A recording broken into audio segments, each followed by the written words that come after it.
From the Apopka Studios and Broadway, you're listening to News OK Podcast. Hi everybody, welcome to the News OK Comics Podcast. I'm Matt Price, here with Kyle Roberts, and it was a huge week of comics at the comic store this week. We're not even going to talk about Ghost Rider, which brings back Ghost Rider Danny Ketch, brings back the 1990s Ghost Rider.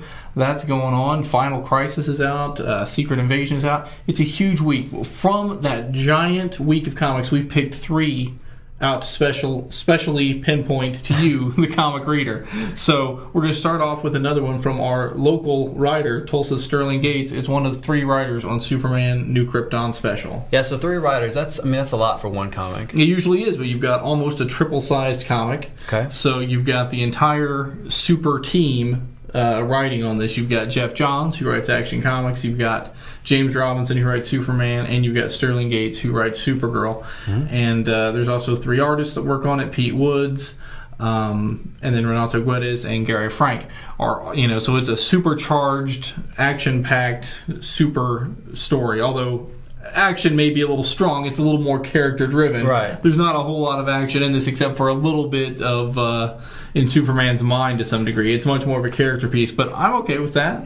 Yeah. I'm okay with taking, we've just had the huge Brainiac arc in Action Comics where, the world is under siege, and now Superman has rescued the Kryptonian city of Kandor, but has lost his father, Jonathan Kent. Right. So, and that's kind of what this is about, like his character and losing his dad, and he goes to the New Krypton. Right, goes to New Krypton, and Supergirl's parents are alive there. So you get Supergirl dealing with her parents, you get Lois Lane dealing with her family, her sister. You've got a scene with Clark and his mother. So it's a very family issue. It's sort of setting the tone for this New Krypton crossover. 100,000 Kryptonians now live on Earth. Do they understand our customs? Do they understand living on Earth? Right now, it seems like maybe no, they do not. Yeah. So I think you're going to learn even more about what's special about Superman, even in the midst of all these other Kryptonians, over the course of the New Krypton storyline, which is going to cross over through Superman, Action Comics, and Supergirl over the next couple of months. Sweet. Let's move on to G.I. Joe. All right, G.I. Joe, Real American Hero. The toys from the 80s.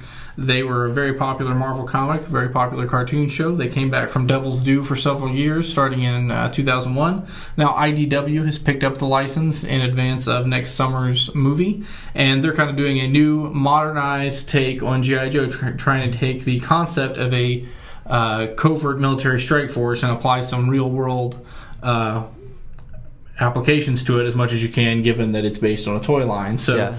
You got Chuck Dixon, who's sort of known for military action, writing one of the stories. He's going to be writing one of the G.I. Joe titles. Larry Hama, the man who essentially created all these characters from Marvel and from Mattel in the 80s, is writing another title, G.I. Joe Origins. And then Christos Gage, who you might know from Stormwatch and some titles like that, is working with Mike Costa on a third title.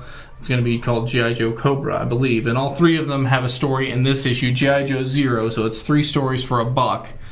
To get an idea of where the G.I. Joe storyline is going as we sort of ramp up into a big G.I. Joe year next year. Sweet.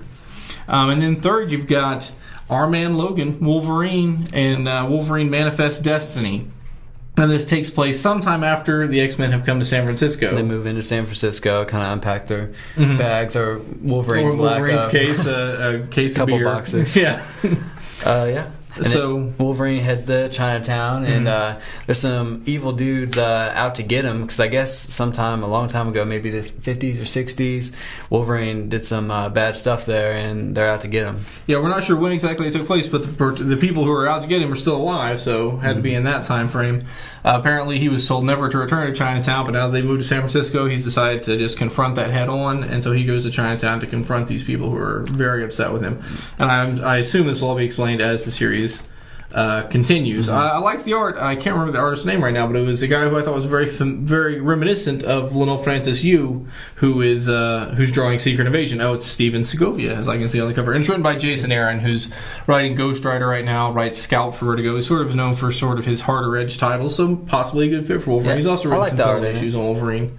Yeah, the art, I thought, again, somebody who I felt like is... you drew Wolverine back in, I think, the late 90s, and I thought was a good fit. So an artist that is sort of that same style, also a good fit. It's going to be there's many Wolverine miniseries to choose from at different times, but this seems to play into, at least it fits into the San Francisco continuity, written by a writer who Marvel is pretty pleased with right now. So, probably worth checking out depending on your level of Wolverine and X-Men fanness. So. Of the three, again, ton of good comics this week. Like I said, some we didn't even talk about Final Crisis, Ghost Rider, but my pick of the week's New Krypton. So I think the Superman books are as good as perhaps they've ever been, and I hope everybody kind of gets into this big crossover. Should be an interesting storyline. So we all pick Wolverine, hardcore Wolverine fan. I really like this story that they're going with. This. Great cover too, I thought. Yeah. All right, so that's what we've looked at this week. So for Kyle Roberts, I'm Matt Price, and thanks for watching.